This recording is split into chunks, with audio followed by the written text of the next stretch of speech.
Welcome to You're Probably Right, the space for straight talk about life, love, and the choices that shape who we are.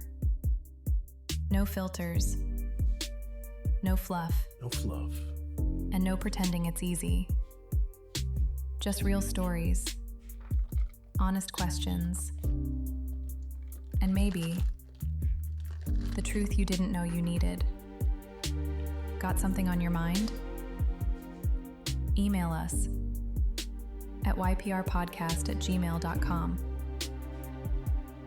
Now, let's get into it.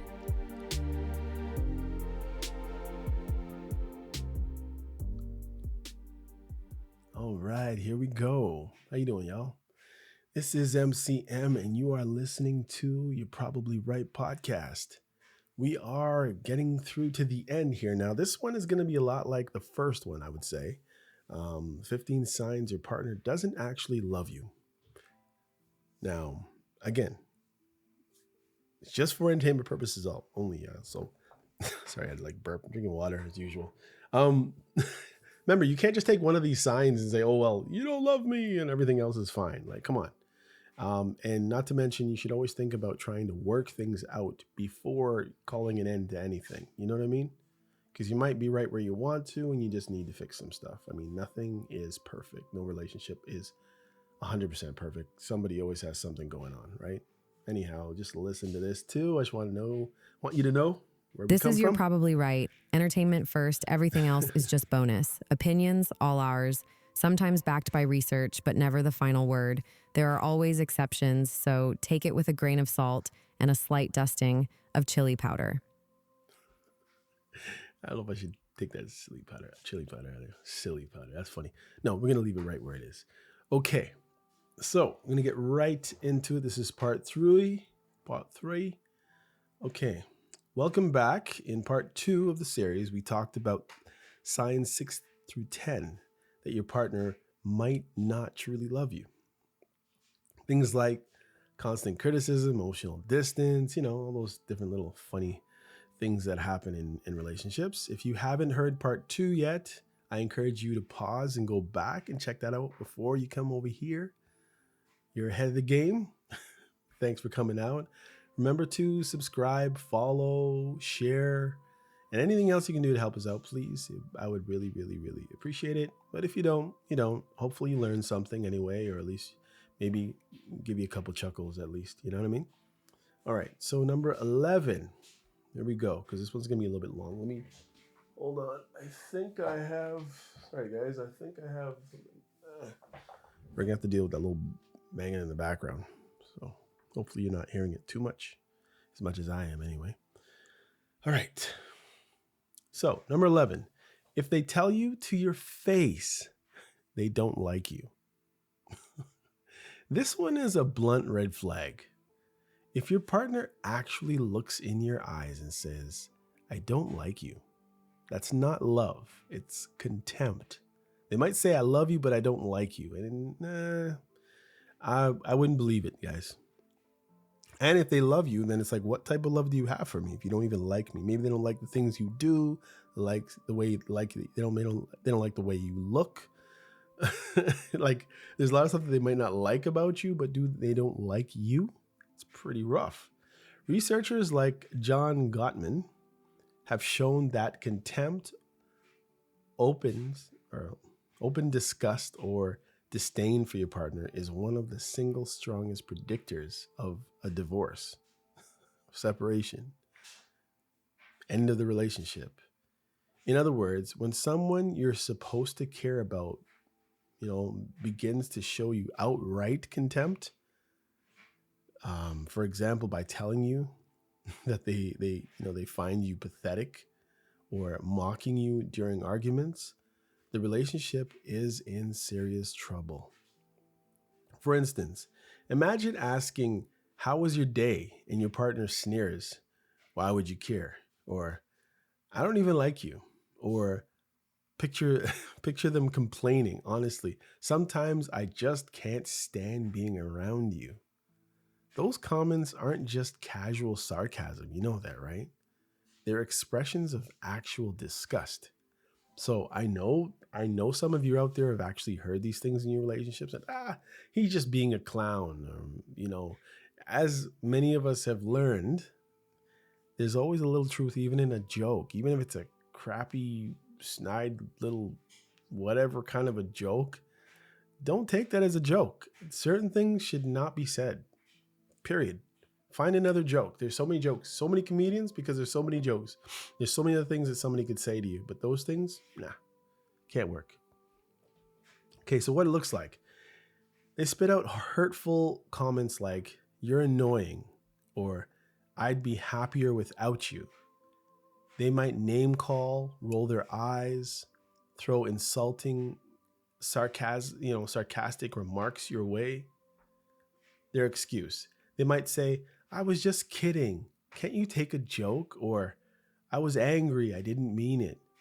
They could claim you took it the wrong way, or that they were just being honest.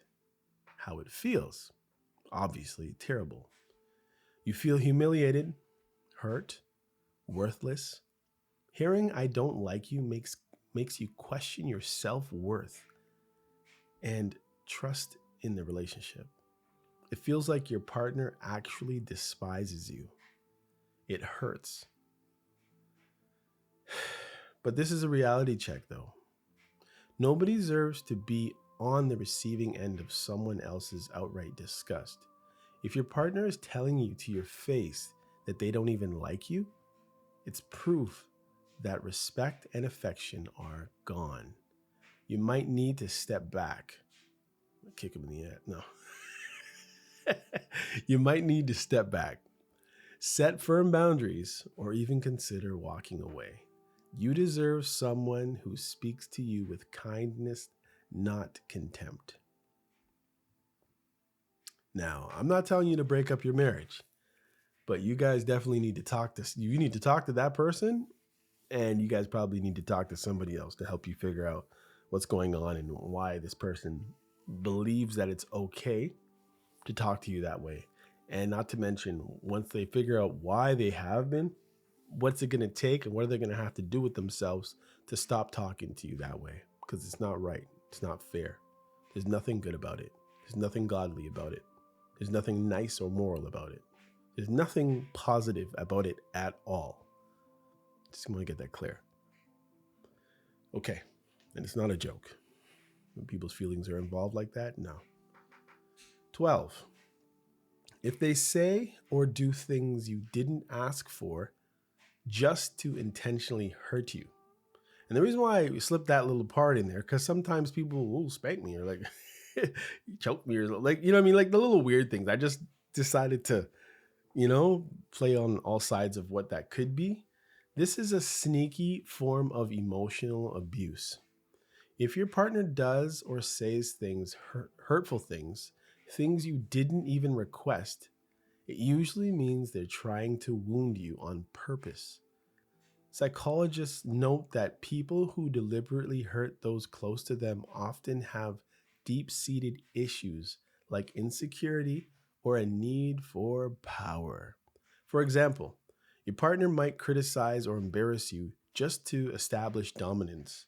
Experts say these behaviors can be a part of a strategy to weaken you. In some cases, people even get a sick satisfaction from seeing you hurt, as if hurting you makes them feel powerful. Imagine scenarios like these.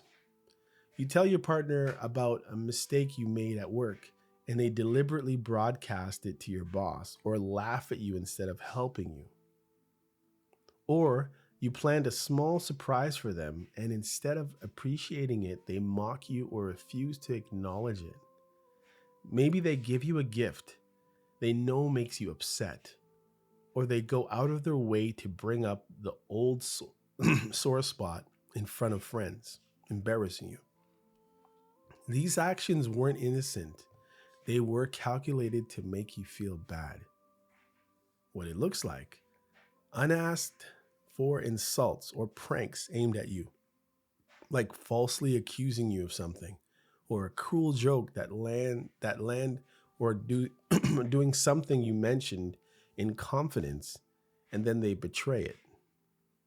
They might secretly remove your support, like not helping when when they easily could, just to see you struggle. Their excuse, they often shrug it off, just teasing, testing you, or having a bad day. You might hear, "Why are you making a big deal of it?" Or, "I thought you wanted honesty." They might blame you, saying, "If you didn't do that, then I wouldn't have to say it." And how it feels? You feel blindsided, you feel betrayed and hurt. It's confusing and painful to realize your partner is intentionally targeting your weak spots. You may feel unsafe, anxious, and constantly on edge, never knowing what might trigger another cruel move. This is painful truth. This is a painful truth, but it's important. No one should ever purposely hurt you, especially someone who claims to love you. These deliberate attacks are a sign of disrespect and control, not affection. Remember that you have the right to set boundaries, and if these behaviors continue, you may need to step back. You deserve a partner who lifts you up, not one who keeps trying to tear you down. And some of these people who will do that will also get your friends, family members, or their friends to side with them on some, making you feel like, you're crazy. Otherwise, that good old word with gaslighting, right? Yeah.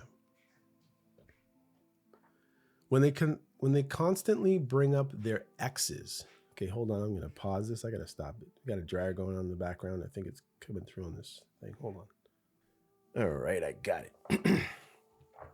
Okay, 13.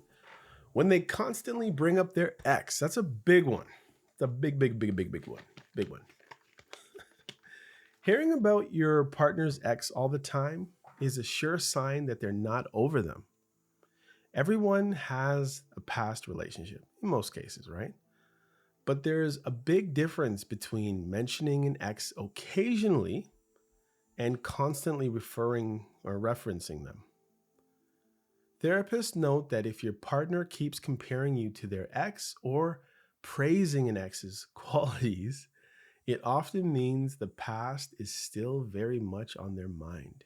In other words, talking about exes all the time usually means they haven't fully moved on emotionally and they might want to move back. You might be a placeholder.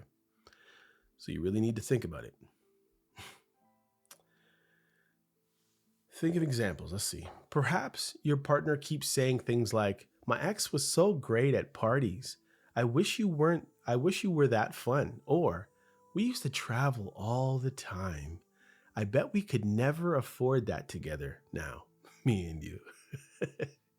Maybe every disagreement turns into a comparison. "My ex never complained like this." Or, they drop ex references to make you jealous. Maybe they casually mention their ex in front of you. "By the way, my ex just got a new job." It's madness. As if to provoke you. Those references aren't innocent. They show that your partner's attention is still partly on someone else. And why do you need to be there? Again, there are 8 billion of us, and I'm pretty sure there's at least 4 billion women or at least 4 billion men. You know what I mean? Like there's lots of fish in the sea. You might have to go to another country. I don't think so. I'm just joking, but you might. But I'm just telling you, there's no way you can deal with that. You can't take that like a regular thing. Man, their head's still in the clouds. They're still thinking about the back in the day. Like enough's enough. Maybe they want to reference that to their friends or something, but not you. You shouldn't hear any of that stuff. It shouldn't be something where they're just throwing it in your face, especially if it's positive stuff. I mean, if they want to, every once in a while say, "Hey man, you're so much better at this than he was or she was," or like if you want to. But I think it's better just like, maybe if they think you need some reassurance or somebody needs some reassurance, then they can say that if it's a positive for you. But I personally would rather, I think it's better if the person just keeps that person's name out of their mouth to you.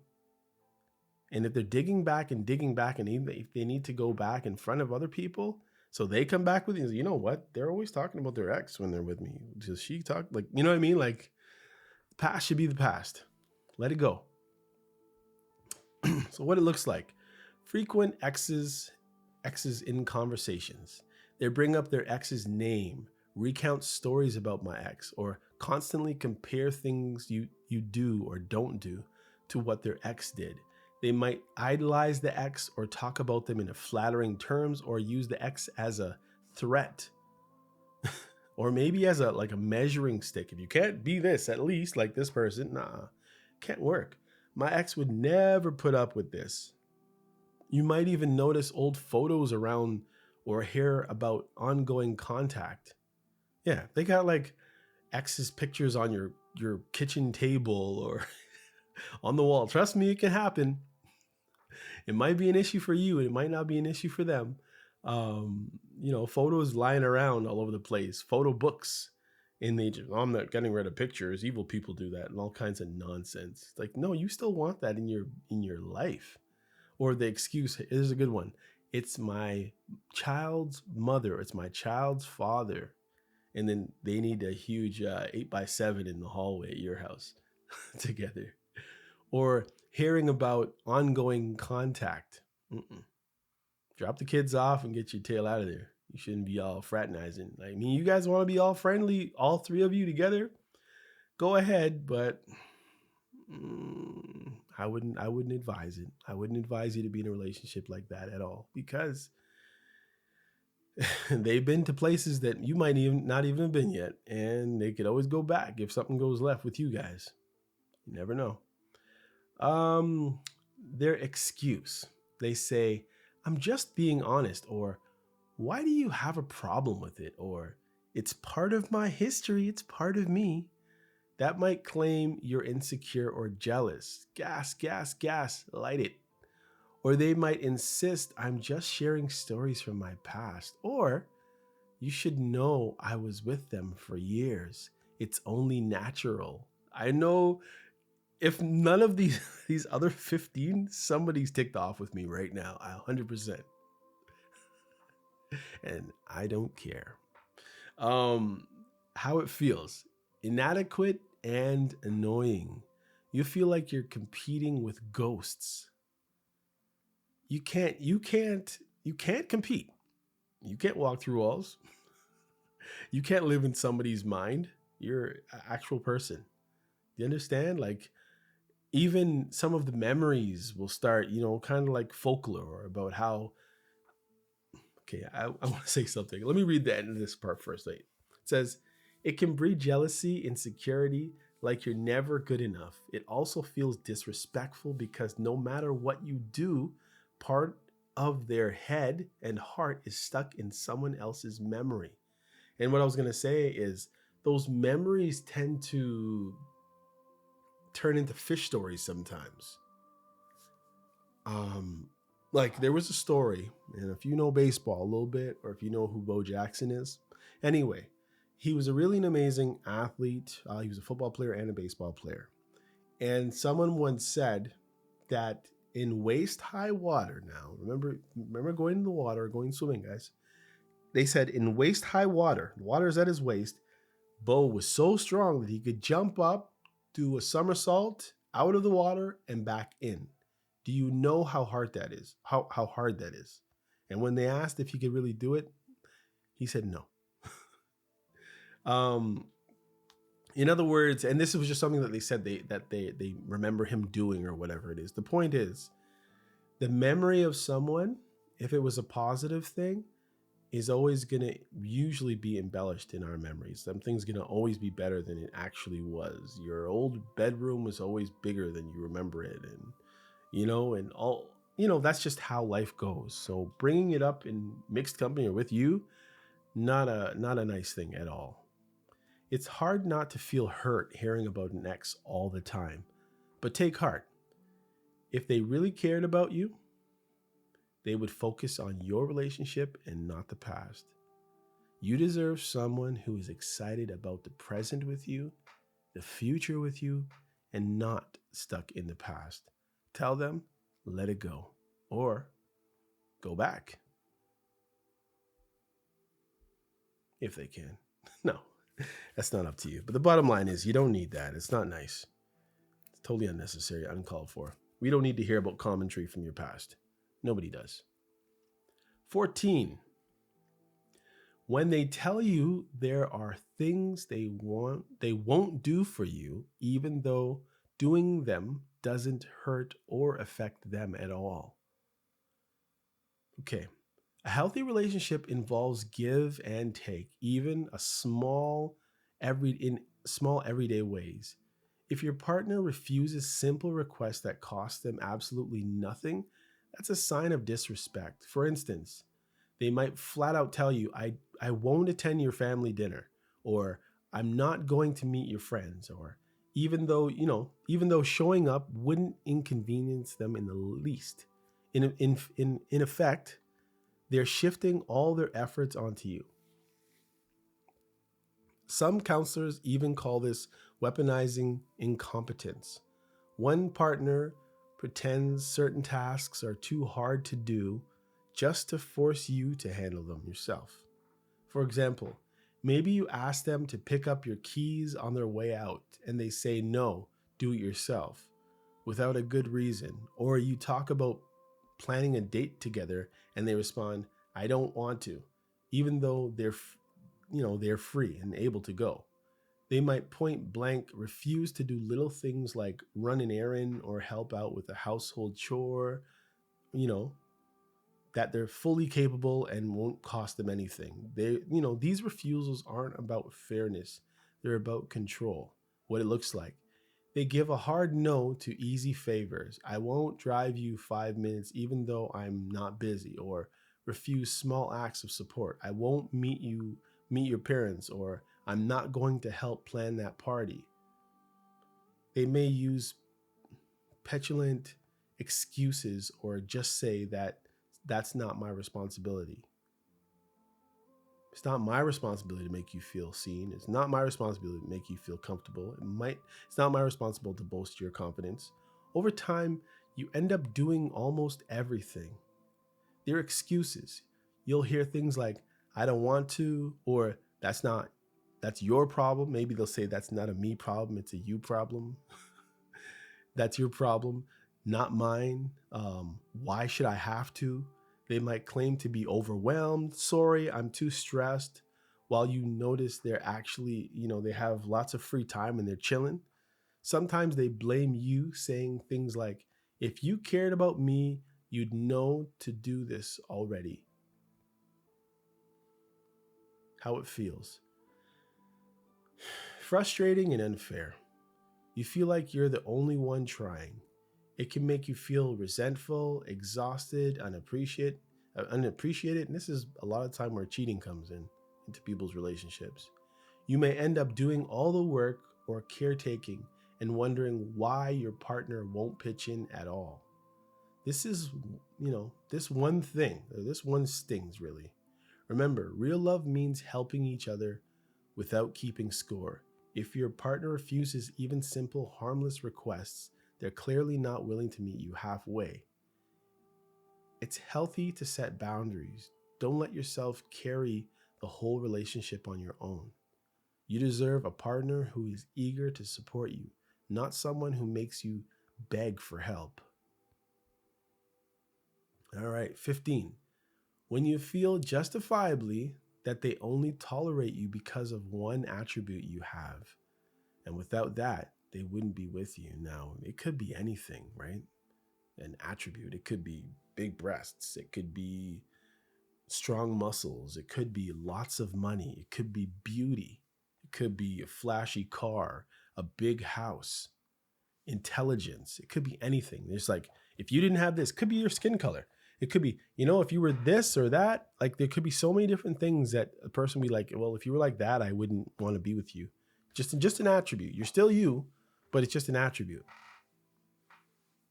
It's sad. This is a gut check. You know in your bones that your partner sticks around for one thing. Maybe your money, maybe your status, maybe your looks, maybe your sense of humor, or some help you provide, and not for you as a person. This isn't romantic, it's transactional. Psychologists describe this as conditional love, and they warn that conditional love is not love. In other words, if your partner's affection feels purely contingent on one quality or benefit you provide, it isn't genuine affection. Did you hear what I said? It isn't genuine affection or affection. Think about it. Maybe your partner constantly praises how great it is that you have a well paying job or how impressive your family is, as if that somehow reflects on you. They might even joke, I'm only with you for your whatever. Anyway, as if it doesn't matter who you are beyond that. If you suddenly lost that one trait of resource, they disappear. And it's very possible. I'm only with you for your body. What happens if you get fat? What if you have kids and you get fat? What if you don't have kids and you're just an old dude and you start getting fat and you slow down and you can't do even one push-up? Are they out of there? I'm only with you because you have such beautiful hair, or I'm only with you because you have beautiful teeth. Like, these things are all fleeting. The person needs to really, really love you. You want to be with someone who really, really loves you no matter what you look at. No matter what you look like. What if something happens to you? What if maybe your operation? What if everything doesn't work down there and you're out of commission for a long time or forever? Then what? What it looks like. Your partner constantly highlights that one thing about you, like money, job, family connection, looks, as the reason you're together. Compliments or gratitude always tie back to that trait. I love how smart and successful you are, while your feelings or other qualities go unnoticed or dismissed. They might ignore your emotional needs but gush about how useful you are. Their excuse. They might say, it's just practical, or everyone cares about those things, or you might hear, I'm just being honest, or why are you so insecure? They could blame your feelings. Why do you have a problem with this? Or insist they didn't mean it in that way. How it feels. Hollow. Objectified. You feel like a possession or a means to an end rather than a loved person. It's painful and confusing, like you're being valued for what you have or do, not for who you are. You may feel anxious that without that one thing, you'd cease to be important to them at all.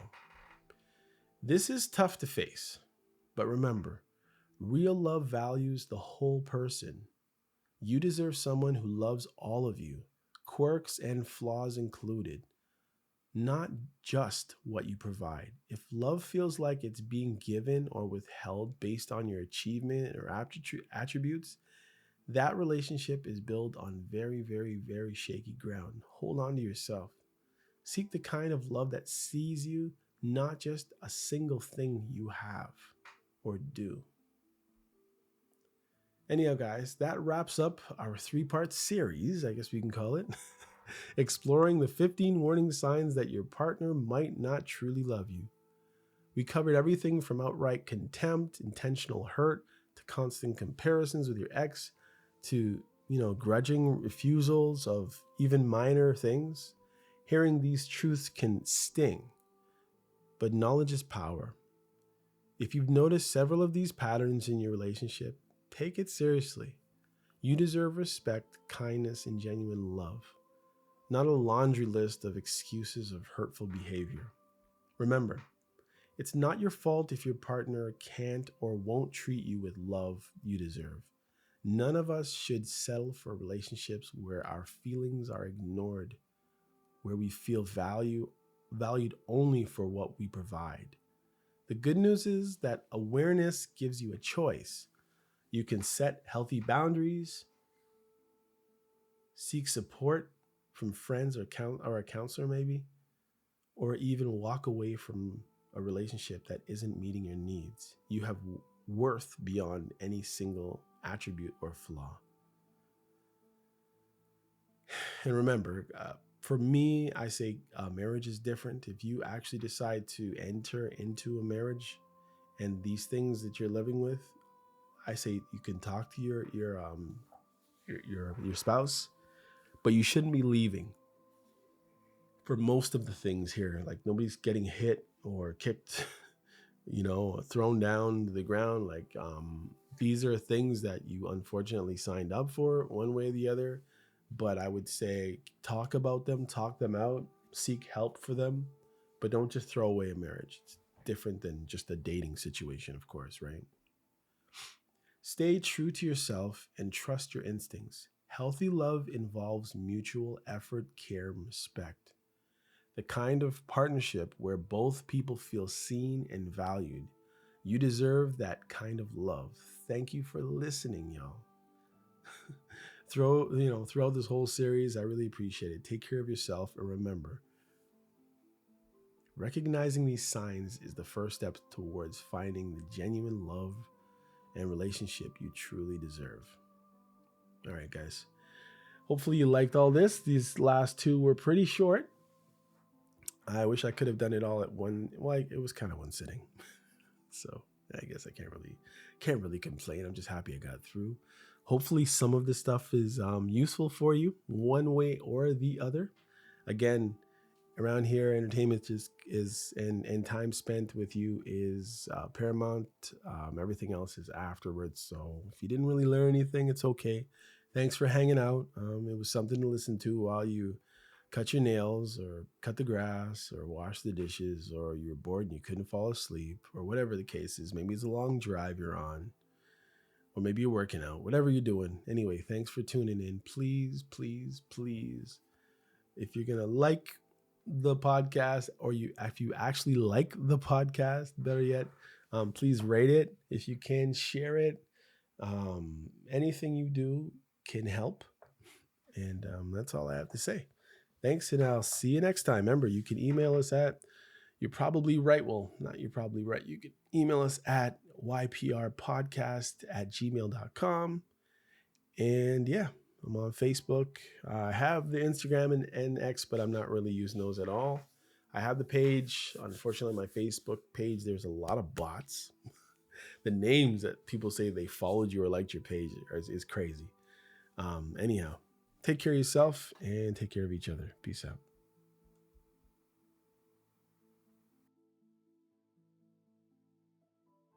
Hey, come check out You're Probably Right podcast. Society is getting more unpredictable every day, but at the same time, predictable in its unpredictability. Say that 4 times real fast.